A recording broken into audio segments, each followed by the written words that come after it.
Welcome to the Firehouse Roundtable podcast, brought to you by the Ventura Fire Foundation.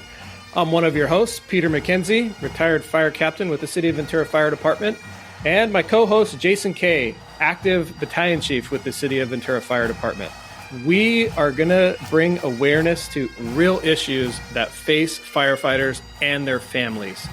We want you to feel like you have a seat at the kitchen table, which every firefighter knows is the heart of the firehouse. Let's get right into the episode. All right, welcome to another episode of the Firehouse Roundtable. Today we have, along with Jason, retired assistant chief, Bill Rigg. So, Chief Rigg, welcome to the show. We're excited to have you. Well, thank you. I'm happy to be here, and just call me Bill. Okay, you got it. We will call you Bill. But why don't you start by introducing yourselves to some of the new guys? There's some people who might not know who you are. Just give us a quick little bio on you. Sure. My name is Bill Rigg. I was hired in January of 1973. At the time, I had just returned from Vietnam about 18 months before. And I've been taking fire science classes, and I got on the fire department. I was a single hire as a firefighter / mechanic. And at that time, the department did all its own maintenance on all the equipment, all the apparatus and everything up to engine overhauls. And it was at the old Fire Station 1, which is now the Clock Tower Inn on Santa Clara Street, just below the Mission.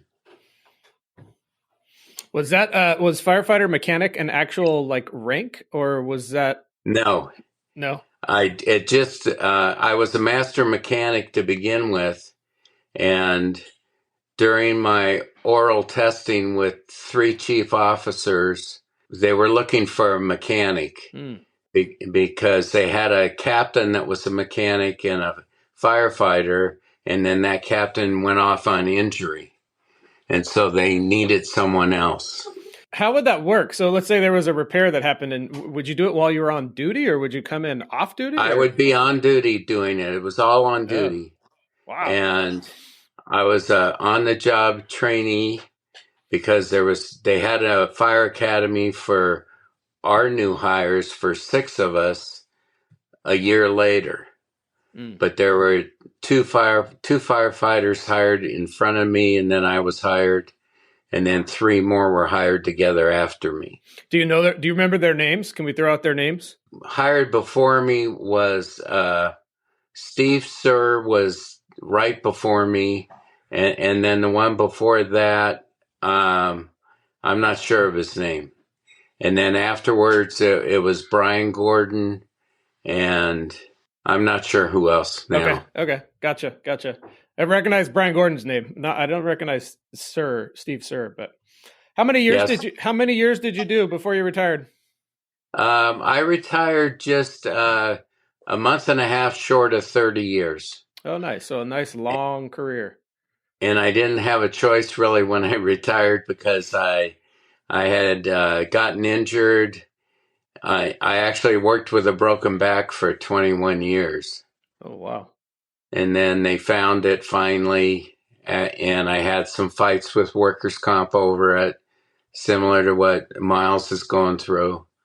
And then I ended up in court, and then I was not allowed to come back to work after the surgery. Was that tough? I'm assuming that's not the way you wanted to go out. The timing of it was tough because the city had made a mistake on my time and actually let me go a few weeks earlier than I thought was going to happen. And when I went off and got injured, when I was injured and went off on workers' comp, they cut my pay. And that wasn't legal in the state of California, but they tried it anyway. You guys had a lot of battles that you kind of forged the way for some of our guys, and we still fight some of the battles like you're talking about Miles is dealing with right now, but I can't imagine just stopping your pay as a firefighter when you get injured. Well, they just cut it. They cut it about $850 a month. Wow. And and then I was off and just getting temporary disability. Mm-hmm. And then they were fighting I went to my own doctor, a orthopedic surgeon, and he found it right away, but they fought that for a few months. Wow. I just got off duty this morning, and Tony Hill was my relief, and he said to say hi. And yeah, Tony. Just for some history, I got hired, I think, right as you were dealing with your back injury and going off duty. Right. So right. you were still the assistant chief, one of the assistant chiefs right. when I got hired. Did you hold Correct. every rank? I remember that. You do, firefighter, and then engineer, and then chief, battalion chief, and then assistant. Yes, that's what I did, and I was a firefighter probably 5 years. At the time when I was hired, the chief officers met and talked about how promotable you were, and if you scored 100% on the test, 5% was immediately taken away if you hadn't been there 5 years, because that was seniority points. And then the chief officer's opinion of you was another 5%.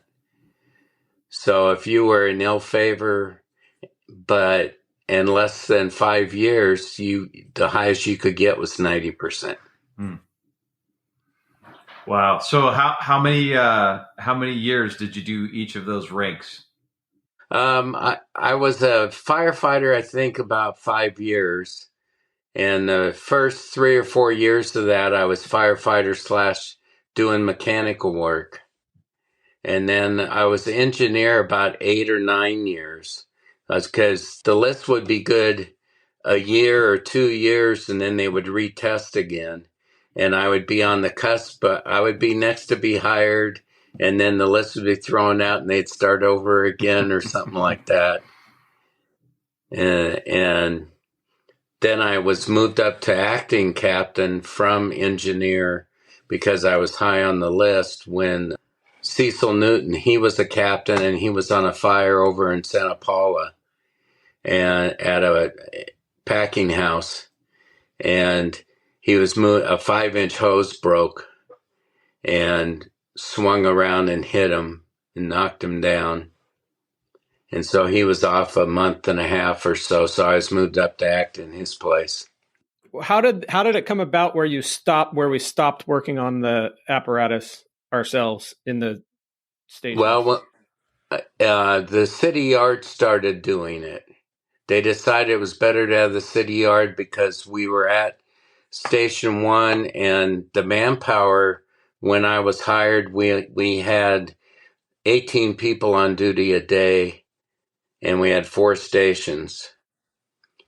And we had an aerial ladder truck out at Station 3, and that was I think it was a Seagraves. It was 75-foot aerial ladder, and it was like a 1948 ladder truck, but it had been rebooted with a diesel engine. And so they had 5 people at that station, and if it was a truck call, 2 would go on the truck. And if it was an engine call, 4 would go on the engine if the truck wasn't going. Interesting. So I just want to add a little context for what we're hoping to do with this podcast is we have a couple different series of shows that we do. And this one is 100% all about documenting our history and, getting some of those stories that are slowly fading away, on camera or audio or whatever you want to call it. I was at a retirement party recently. I think it was, I wonder if you ever, Tom Wynell for sure, right? Tom Wynell. Oh, yeah. Around. So I worked with him for years. Yeah, it was Tom Wynell, Tom Hoffman, and Kramer, right, Jason? Mm-hmm. Was that the retirement party? Yes. Yeah. So we were there, and I ran into Chief McPherson, Don McPherson, who I'm sure you know. And we were having a conversation because he's kind of I would say a little bit of a historian of the department, which is awesome. Yeah. So I'm picking his brain and say, hey, who do we need to get on the podcast? Who do we, who would really do a good job talking about some of these historical things and the stories and whatnot? And you were bar none his number one choice. So That's why you're here. So we want to get into the stuff that, people are forgetting. Like just some of the names you brought up, Cecil Newton, that I've heard his name thrown around quite a bit. I think what's interesting to me personally is the guys when you got hired on, the guys that were leaving, the guys that were retiring, because that generation I feel like is almost anonymous to me and Jason, unless there's like a few names that come up. But you probably have some stories of things that happened back then, or just what station life was like, or what the fire department was back then versus how it was when you left. So kind of that's not really a specific question, but that's kind of the angle I'm coming from and what I'm trying to hope to get out of this. So yeah, you want to take it from there? Sure. I can just start kind of at the beginning if you want, in a way. The hiring process was a written exam, and then you had an oral, and the oral was with 3 chief officers, and then the physical part of the exam, you had a physical from a doctor, which you went to a doctor he had an office near community hospital, and he put you in a closet and talked to you and tested your hearing and looked to see if you had teeth and 2 eyes and 2 ears and 10 fingers, and that was it. And then the physical agility part of the test was you had to do 6 burpees, 4 pull-ups, and lay a line a certain distance, come off the back of the engine, pull a 3-inch line out, and wrap it around a hydrant within 60 seconds behind old Station 1. And that was the extent of it. And then my oral exam with the chief officers was very humorous and interesting because one chief officer, the only thing he ever asked me was mechanical questions. It would come to his turn and he would say, "Can you overhaul a carburetor?" Or he would say, "Have you worked on a transmission before?" And, do you know what a wheel is? And then Chief Sharp, one of the other chiefs there, would ask how well you get along with people, and he had asked about specific occasions, and he wanted to know, are you okay sleeping with men? That was one of the questions, and I said, in the same bed, and the other 2 chiefs just cracked up, and so it was kind of funny. I don't think you could ask that. Yeah, I don't think you could ask that question today. They might get in trouble for that one. Yeah, and at the time it was all open dorms, so the captain had slept in a dorm at Station 1. The captain and the duty chief slept in the same dorm. And then in the other stations, the captain had a dorm by himself, and everybody else was together. So you got hired in 1973. I'm just trying to do the math. The people, the guys that were retiring when you got hired, 30 years before then would have put them in like the late 40s. Like, what was that they wouldn't have been World War II. Well, they could have been potentially. They could have been, or Korean. Yeah. What was that generation like? Like, it was very interesting because I was a new hire. I was a newbie. I had been there, I think maybe 10 days, and I was invited to go to a retirement party. And when I went to the party, I don't remember the gentleman's name that was retiring, but I was the one hired to take his place. Mm-hmm. And I'd never met him before, and he came up to me and he shook my hand and said, "You're the guy that stole my job." And I'm like, "What?" So there's always this thing. I don't think it's just in the fire service. I think it's in general. Like, this generation of firemen aren't the way they used to be when I got hired or when we were here. You arguably, it sounds like you did some time in Vietnam. You came back late 60s, early 70s, got hired. How did that World War II, Korean War generation look at your generation? What was there some differences there? I'm assuming there was, but what was the general There were feeling? Some differences, and I had a little trouble with a little of it. A couple of guys, Ray Martin was kind of a testy guy. I got to know him real well and became very good friends with him. But in the beginning, he was kind of a testy guy, and he got in the habit of calling me boy. And I did not like that. And then one time I was out in the garage area where the pit is, and I was there with Joe Yant, another firefighter who became very good friends with me. And he called me boy, and I lost my temper, and I turned around and I picked him up by the throat and had him on the front of the hood of a four-wheel drive brush little pickup we had. And it was kind of choking him and saying, "Don't call me boy." When you say the pit, is that where you worked as a mechanic at Station 1? Yeah, they had where the museum was on the side of the clock tower inn was actually a pit under the engine, so you could drive over it and then get down in the pit to work underneath it. When you started, how many fire stations were there? When I started, there were 4. There were 3 people on duty at Station 4, 5 people on duty at Station 3, 4 people at Station 2, and when I came on, there were 7 people at Station 1 because each of the 3 shifts had a fire inspector. And we dispatched ourselves also at that time when I came on. So as a junior firefighter, you learned how to dispatch. And you dispatched all the other stations. The calls came into a keyboard from outside calls. And then we had a fire phone on the end of the pier, which was a real pain. And people would be out there on the pier drunk and take the phone off the hook, and then the junior firefighter had to get up and go drive out there and go out the pier and hang the phone up.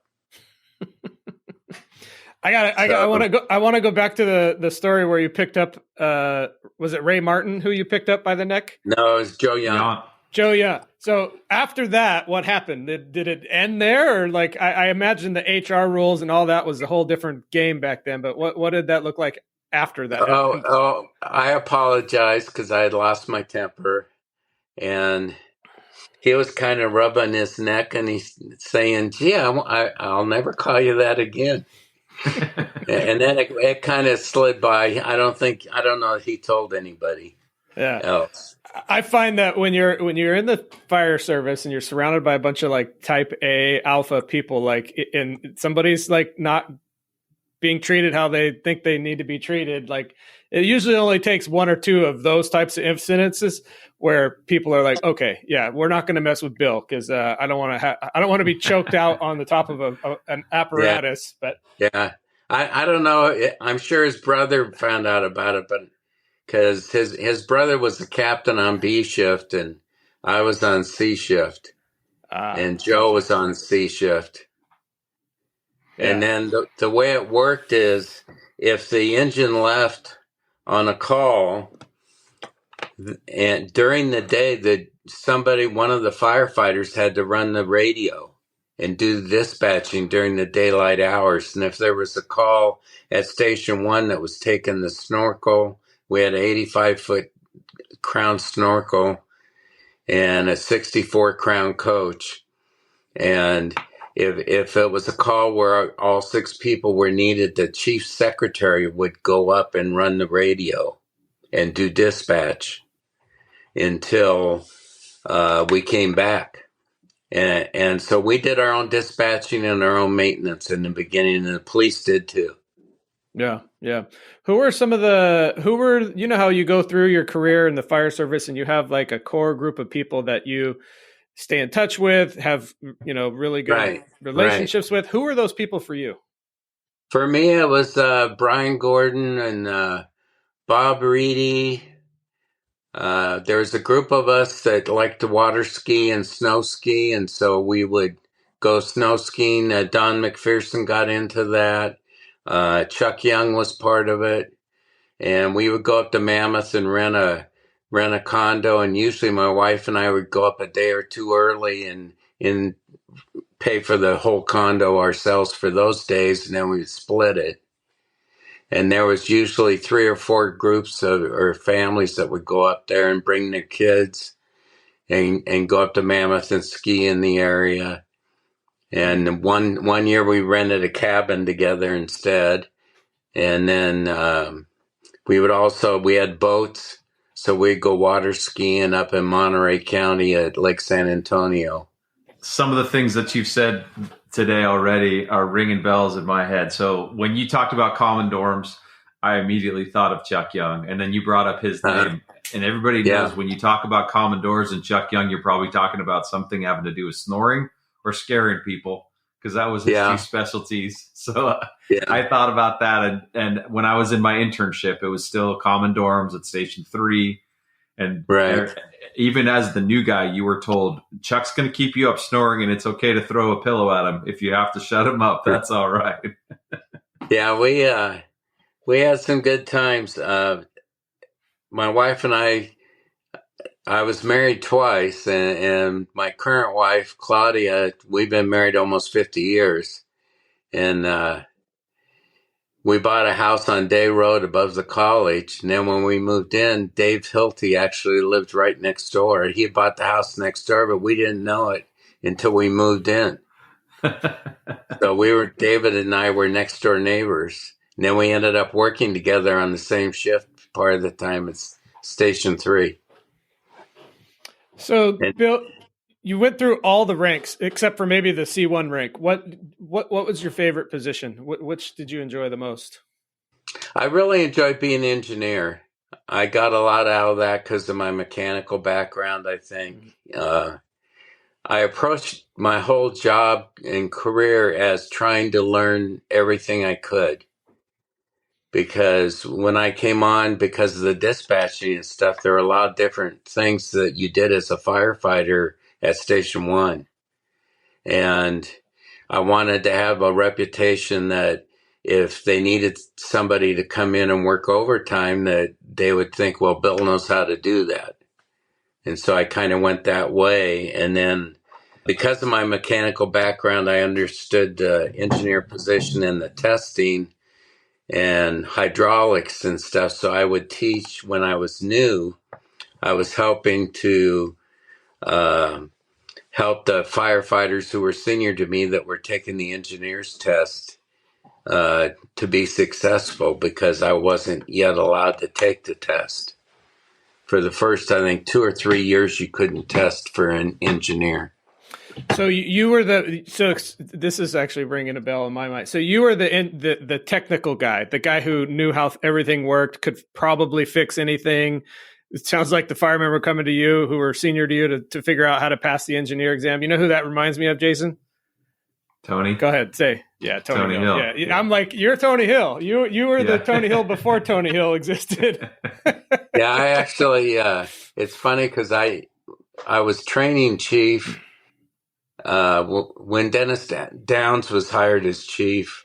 I was a battalion chief, a shift commander, and he moved me in to be training chief. And so I did the backgrounds on the medics we hired in the beginning. Mm-hmm. So I did the background on Clappy, on Matt Brock, Tony Hill, Mike Brown, who left us and went somewhere else, and Ann Muno, and we had a female paramedic from Seal Beach who was just head and shoulders excellent. Her dad was a contractor, and so during the training academy, she could outdo all the guys because she knew how to do everything and use leverage. It was really kind of funny because we're doing over-the-side rescue and driving picks into the ground to use as an anchor point, and she could swing a sledgehammer better than any of the other new guys. It was funny. Yeah, one of the other things you mentioned is driving solo to calls, and I remember hearing stories about that, especially at Station 5 or Station 1. If you were the junior guy, they had enough personnel to, if it was, in the middle of the night and it was just a fire alarm or a phone off the hook, the captain would just say, "Hey, go check that out by yourself and call us if it's Right. anything." Yeah, Don Saunders was a great guy. He built me a model of a Seagraves engine out of aluminum. I remember that. And very cool. And when he retired, we had a retirement party for him up in Arroyo Verde Park, and Claudia and I came back because we were living here, and we everybody who had an engine that he made a model engine for brought them all, so we displayed them all at his retirement. Do you have that engine behind you somewhere or no? It's in the other room, but I could grab it if you grab want. it. I think it'll be fun to make a clip out of. It'd be like a homage to Don Saunders. I remember him making one for Brian Gordon, I think, when I was there on overtime. All the way up till he retired. Yeah. He made him, yeah. And then we had to deal with that big old pile of aluminum out back after he was gone. Years later that we finally did something with it, I think. Yeah. We could probably clip this part into this episode, but my story about Saunders is, I'm sure Bill remembers this. Look at that thing. That's cool. He was such a craftsman. Yeah. He and I, when he started, I worked at Station 4 for a while and did what he was doing in building stuff, because when we went medic, we would get a new engine and we would fabricate the shelving and everything so it would fit the equipment. Mm-hmm. And so he and I worked on that stuff a lot together. But this thing, the ladder comes off and swings down. Crazy. Yeah. So he spent a lot of time making it for me. And then he put a sticker on it. And it says, designed and built by Don Doe for Bill Rigg. I got a Don Saunders story to tell once you come back to us. So I'm a brand new fireman. I would think I was doing. He was at 4. I was probably working for you, Jason. He was always on the keto diet. Is it keto? Atkins? Yep. Yep. Atkins, right? Yeah. So all he wanted to do was eat meat, and I was like, I was gonna cook, and I'm like, I'll cook, And he starts telling me about all his dietary things, and I'm like, oh boy, okay, well, this is gonna be interesting. So I don't know, Bill, you don't probably know this, but I love to cook. Like, I'm all about cooking and whatnot. So I was like, okay, you're on this thing. We're still going to make mashed potatoes. You're going to eat them. But I made them out of cauliflower, but still because he would eat butter and bacon and like all the terrible things. Right. Had no problem with that. But if it was like a carb, it was the enemy. But anyway, so I made him these cauliflower mashed potatoes, and they tasted literally just like mashed potatoes. And that was it. I had won him over for life. And he'd never, every time I saw him, he wouldn't stop talking about those cauliflower mashed potatoes. But that's it. That's the story. I actually remember him talking about that about you as well from way back when. I was never quite as good of a firefighter after you worked for me that day. Yep. Where is he at? Do you talk to him, Bill, ever? Or? He's in Nevada, as far as I know. And I still am in touch with Manny Torres, who worked for us for a while, and then he went to Santa Monica and became a chief officer there, and then he retired, and he moved up to Chicago, outside of Chicago, and was the chief of a volunteer fire department up there for a couple of years, but he missed surfing, and he came back, and now he's up in Los Osos. Mm. And then we're still in touch with Kenny Hess and Gordon Hebert, who retired probably 10 years before I did. He came on in the late 50s, and he retired about 98 or so. And he was my engineer at Station 6 before he retired. Kenny Hess was the engineer at Station 1 on C shift when I got hired. He just made engineer right when I got hired. And Lindy Baum was the captain that did the mechanical work with Ken Hess. So then Kenny took over in charge of that, and then I was kind of more the worker bee for the mechanical stuff. Was Hess a controversial figure in his career at all, or no? No, he learned on the job how to be a better supervisor, I think. In the beginning, there were some issues where he didn't like the way some things happened. Like, as an example, it's kind of a funny story. We're going down and doing an inspection of what the Crown Plaza now used to be a Holiday Inn. Mm-hmm. And it had the revolving restaurant. I don't know if the restaurant still revolves there or not, but we're there on a fire inspection of the whole building with the managers. So they wanted to go out and look at the roof and look at the access. So Kenny and the manager go out and the door to the roof closes and there's just a little teeny tiny window in this door and nobody else had gone out. And Kenny's out there talking to the manager and they're locked out. They can't get back in the building. And then we see him looking through the glass and Ken seemed to be a little agitated. And we finally figure out that they're locked out because we didn't realize they were locked out. And then we opened the door and he was pretty angry. So it was on a Sunday and we went back to the station. We ended up painting the administrative offices that afternoon. Was that like punishment for locking him out? Well, it felt like punishment because it wasn't scheduled ahead of time. And the chief officers at Old Station 1, the fire chief had his own office, a separate office, and then there was an office behind his, and then there was an office space for 2 more desks. And so the 3 chief officers occupied those offices. And this is I'll tell you this story. This is a pretty funny story. I'm on duty and we're there and it's like Barry Simmons.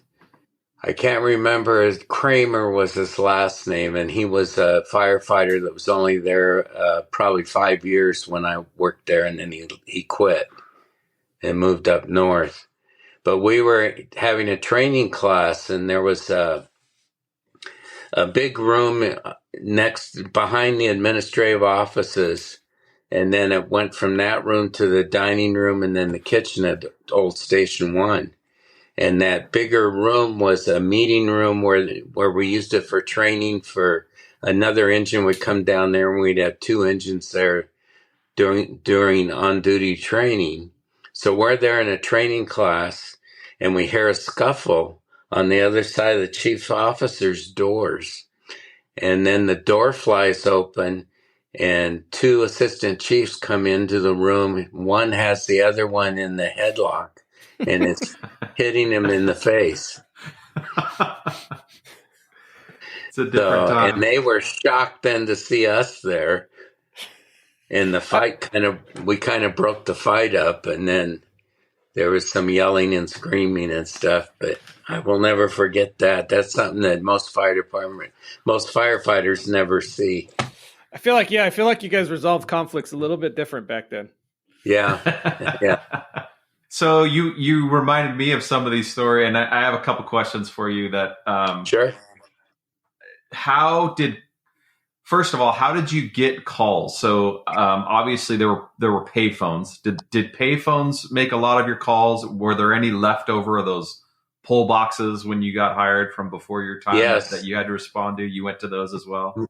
There were probably, I would say, 15 pull boxes around town. Was a lot of your calls generated by those? Some, not too many, really. It was interesting. We had a few rescue calls from the phone on the pier with people in the water having trouble or something, or a boat having trouble.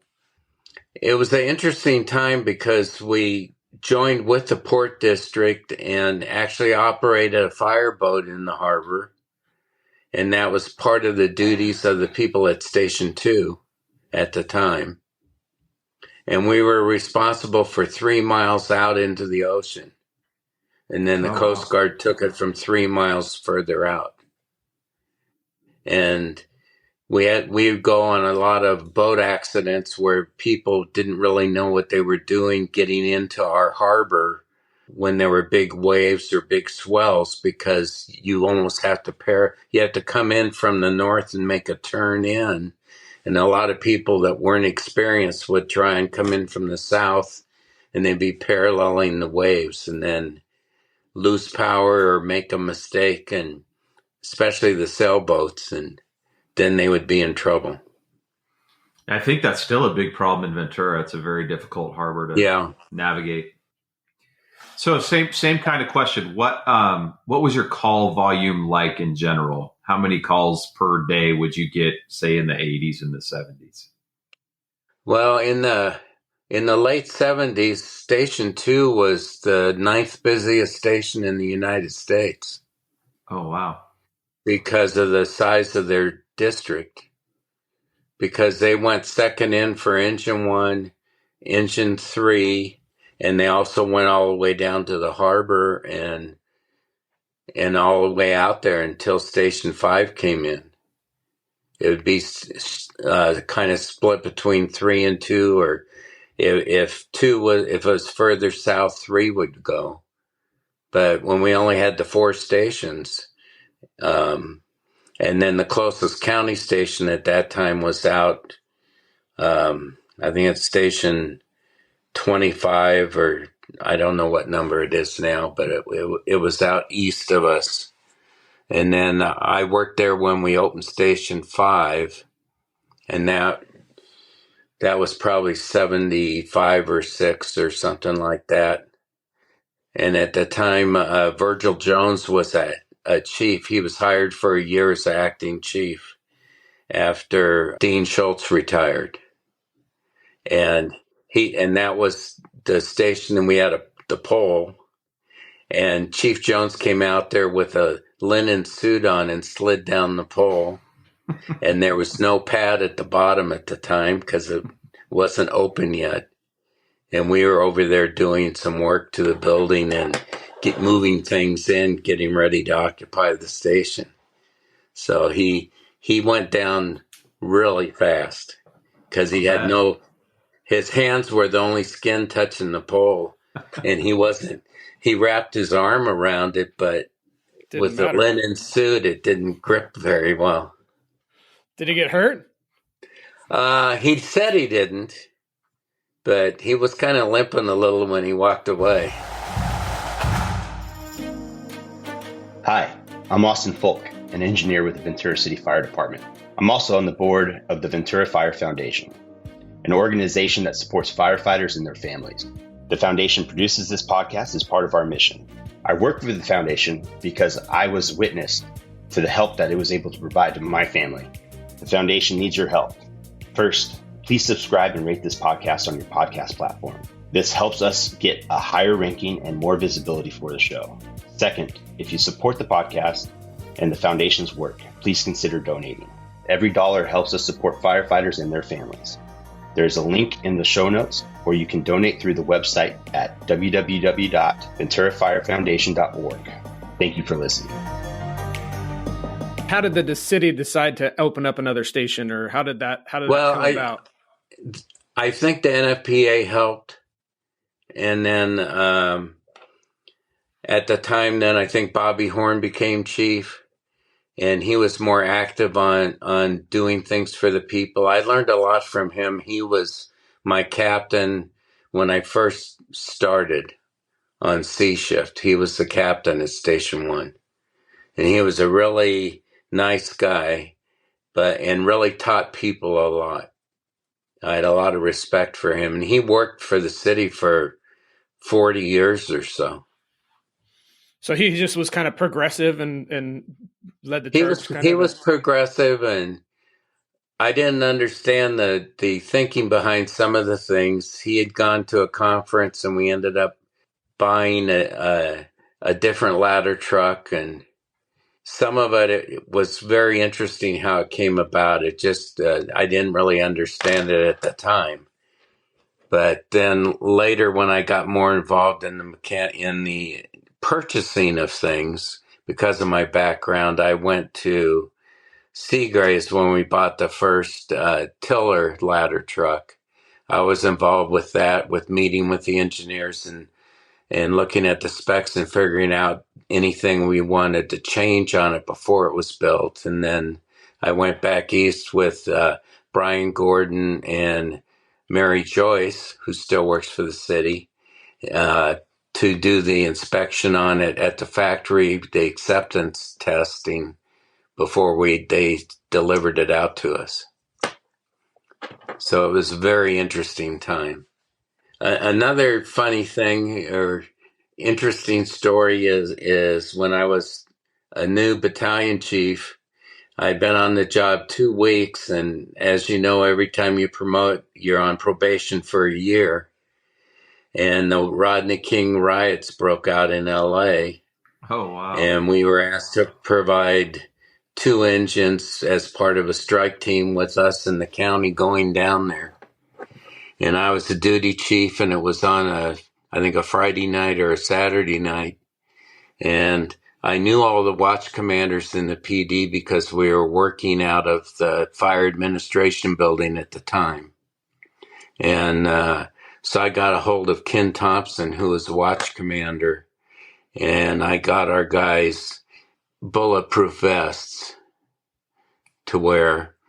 And then so I borrowed those from the police department, and I sent the 2 newest engines down there.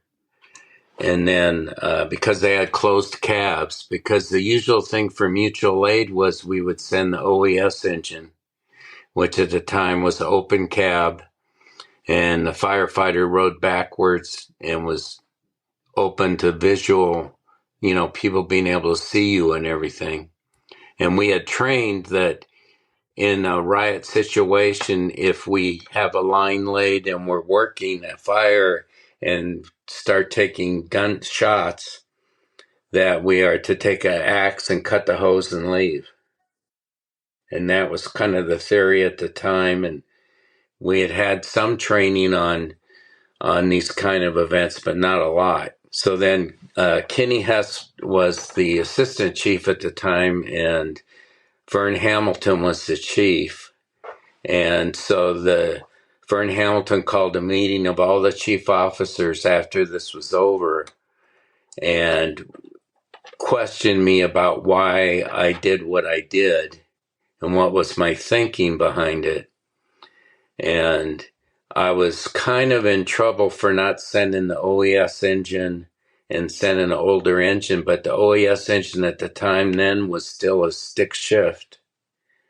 And I was concerned about if you're out there in a bad situation and someone's shooting at you, are you going to be able to get it in the right gear if you're nervous and have to get it out of here in a hurry or something? So I sent the closed cabs where everybody's inside, where it's harder to see if someone's trying to shoot at you. That's scary stuff. I think maybe Duff and Rockwood might have been a part of that. Those guys. I remember people talking about it at Station 5 when I worked. Yeah, I know Bob Reedy was one of the guys I sent down there. Mm-hmm. And he was on Engine 5, closed cab, and he was sent to Long Beach. And they had a policeman with a machine gun riding in the cab with them the whole time they were down there. Wow. And then Bob Roper, a county chief, he actually had during that incident, he was strike team commander for that strike team, and somebody tried to hit him with a car, and he had to jump off the side of a overcrossing. Not just to get away from getting hit by a car. So it was serious stuff going on, especially the first day. Sounds like it. So one of the stories you brought up earlier, and I'm just going to circle back, and I know Sure. That's kind of a heavy subject, but when you talked about Don Saunders and his retirement, I forgot about this until just now. Do you remember him? Don McPherson came up to the front of the crowd, and he held a cup holder, and he's holding this plastic cup holder, and then he's holding the cup holder that Don Saunders made, and he goes, I calculated out how many man hours and how much detail, how much time it took Don Saunders to make this cup holder. And it came out to some crazy number, like $350 worth of man hours and metal. And because he put so much pride and time into everything that he did. And then he Right. holds up this one from O'Reilly's, and he goes, "I just bought this for $7.50, and works just as good," or something like that. So that reminded me of how much pride Don put into everything. Yeah. So back to this riot thing. So when we had that all chiefs meeting, Chief Hamilton asked me why I did what I did, and I explained to him about protecting our folks and having an engine that's automatic that you can get out of there right now. And that ended up becoming the policy of the department after that incident. So I felt pretty good about it. Yeah, it's always good when you can do something to make the troops safer. Yeah. I got a question for you. Let's talk about retirement. So obviously you retired, I would argue successfully. You seem to be doing really good. What advice do you have for people that are looking at retirement in the near future? Like what tips, tricks, things you didn't expect? What does that look like?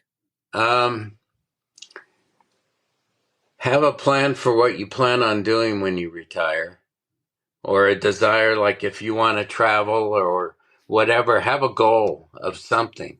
When I retired, I was still having issues. I had a lot of nerve damage and I had a bunch of surgeries on my arms, wrists, and hands because I was losing the use of them. I have a really good retirement, and I chalk some of my experience up to Richard O'Shea, ACHEE. He was an assistant chief. He befriended me when I first started, when I was there a couple of years. I got to know him, and Wayne Belitsky was his brother-in-law. And I got to know the two of them real well. But Rick told me when I was a battalion chief, he told me, don't stick around longer than you want to. If you have a plan and you want to retire, like my retirement maxed out at age 55. It was a 2% at 55, 2% at 50 retirement. So the highest you could earn was at 55, and then after 55, it didn't go any higher.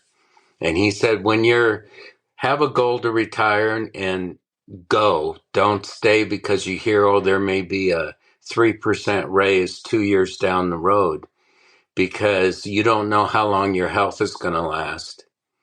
So it's important that you enjoy your retirement. I had injuries throughout my career, and my wife was great about taking care of me when I was having hard times. I had 3 back surgeries in a row, so each time I had to learn to walk again. And then we lived on Day Road, which is on a hill. So the only place I could walk on level ground at home was, we have a patio that went all the way across the back of the house. And that was poured by Damian Schmidt, who knew all about concrete, Brian Gordon. There was a whole group of us, and we poured concrete for each other.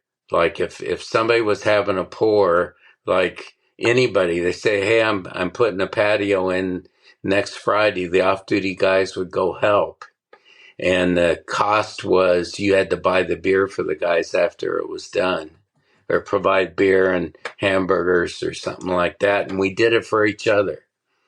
And so I paid Damien to design it all, and we poured it together. And I helped pour Cecil Newton's driveway, and poured part of Terry Clifford's driveway up in Ojai, and we just would help each other out. I worked on a lot of people's boats and cars because of my mechanical background on the side. I don't think you have as many tradespeople in the department anymore. I feel like that's going away. Yeah, when I was hired, they looked to that a lot. Like Roger Morgenthaler built, he sewed and designed all the hose bed covers. And when we started hiring women in the fire service in Ventura, we built the individual dorms, and that was all built by us. We did it ourselves and framed it and plastered it and painted it and did all the work ourselves. So it was very interesting. It was, everybody had something to contribute, and it was, you got hired as a firefighter. Most of the job ended up being more medical calls, and that grew more and more as time went on and as our training got better. When we started, we had basic first aid, and I went on a call where a gentleman was still alive and he had a pulse, but I could put my finger on his brachial artery and the blood was built up behind it very slowly. And then I let go of it, but you could hardly hear his heart or anything. So I ended up buying a stethoscope of my own, and I carried it inside my inside pocket on my canvas turnouts. Because when I started, it was all canvas turnouts, metal helmets, and engine 2 was the only engine that had a roof on the cab.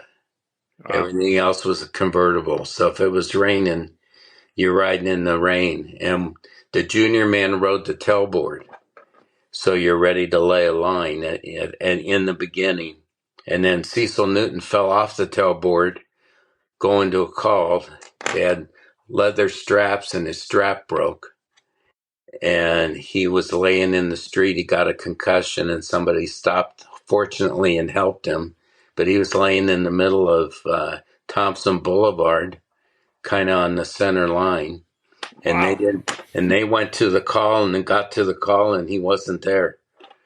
And they didn't know. And there were instances where the captain would tell the engineer to take off and the firefighter wasn't on the tailboard yet. Yeah. And that happened a few times. Bill, because we're gonna have to wrap up here Sure. pretty quick, but I want to give you an opportunity to like, what's some of your like fondest memory or funniest story or craziest story? Like, what are the what sticks out from your career that you want to share? Well, I just I enjoyed my time trying to help form the union or help with the representation.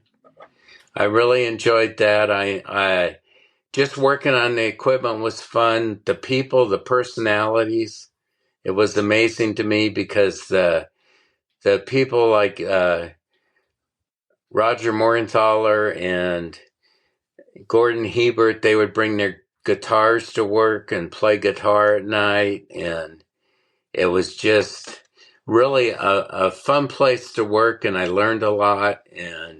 And then as things progressed, they focused more on education, and that became a bigger driver of things. And I think the training got a lot better, and what we gave the public got a lot better as far as the service we provided. So I just enjoyed my career. It's like I found my niche in life of what I was meant to do. I had a good time doing those things. I delivered 4 babies in the field before the ambulance was there, back in the day when ambulances came pretty far. And at one point they were stationed in our stations with the medics. I worked through all the medic stuff, and Damian Schmidt and Dave Hilty were the 2 biggest drivers of us getting medics, I think, as far as doing all the background work. And then I was a shift commander at the time, and it needed more management focus, and I started working on that and representing that arm of the department on my days off, and I became the liaison to all the hospitals in the county for our department for the medics. And then they hired Jack was hired and he worked up at Montecito, and I did his background check and we hired him away, and then he came in and he helped me a lot with getting things started as a medic. And then he also helped on a 40-hour week for a little while, coordinating things when we needed it before we started hiring an EMS director for the department. So we worked our way all through that. Well, it sounds like you had an amazing career, and you made a lot of contributions that still are there, which is got to be a good feeling for you. Jason, anything you want to add or? No, I just wanted to say thanks for paving the way, kind of like you're saying, Peter. Yeah. All that stuff that we're still, we benefit so much from some of the stuff that you started, the association, the union, the medics. I mean, those are huge parts of our career that we talk about and we are involved with every single day that we go to work. So thanks for all that. And it was really fun to hear the names and some of, the younger years from when I came, of the guys that were already in the middle or the ends of their careers. That was fun. I appreciate the time. Yeah. One of the things that was funny about the first academy we had that I was in for 6 of us, and Brian Gordon was part of that too. You had to climb over we held the 50-foot ladder up with the poles, and you had to go over it. And that was part of the training. And you get up on that thing, and man, that thing is shaking. It was in the parking lot behind the clock tower inn. You gotta trust your people holding the pole. Oh yeah, there, huh? yeah. For sure. We're all in it together. Yeah. Well, Bill, thank you very much for coming on. Sure. It's been a pleasure, and we wish you a long and prosperous continued retirement.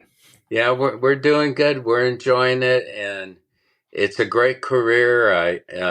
People ask me here where I live now that have kids that want to get in the fire service what they should do, and I tell them if they can become a paramedic, because I say you can pretty much pick where you want to work almost because of the demand. Yeah. But it's something I really cherish having done because I think it's what I was meant to do. That's awesome. Well said.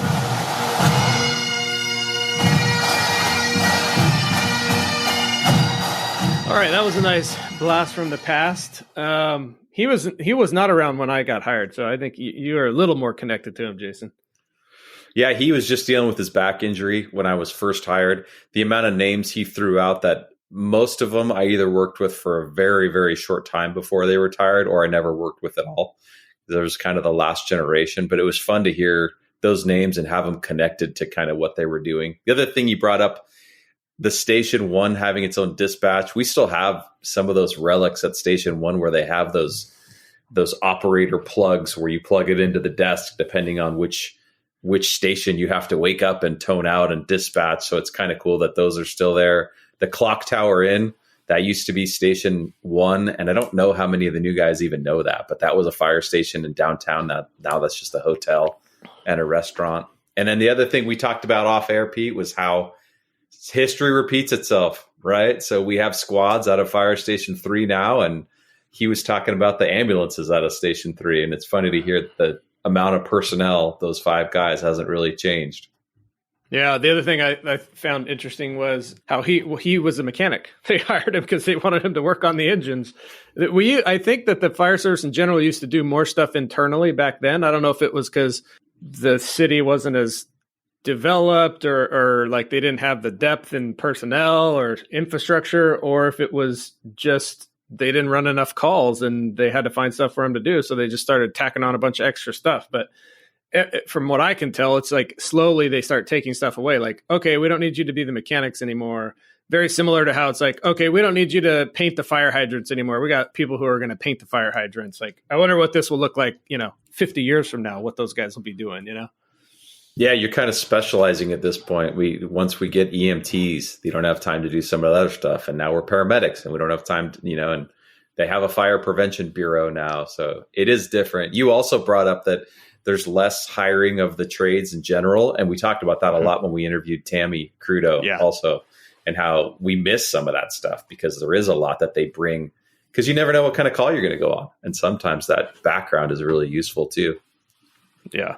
Yeah. Well, very good. Thanks as always, Jason. And hopefully we have people share this. It'd be awesome if we could get this into the hands of some of the retired people that he mentioned, because I don't know how many people from that generation are listening to the podcast. So if you know somebody, send it to them. Definitely leave a review, share it. It definitely helps us get the word out. We're obviously trying to extend and build our listenership, viewership. I don't know what the right word is for that, but Anyhow. I like it. I like it. That's going to be the word from now on, listenership. Yeah, like, rate, and share on whatever podcast platform you're listening on. Thanks, Pete. Have a good week. All right. We'll see you soon. You too.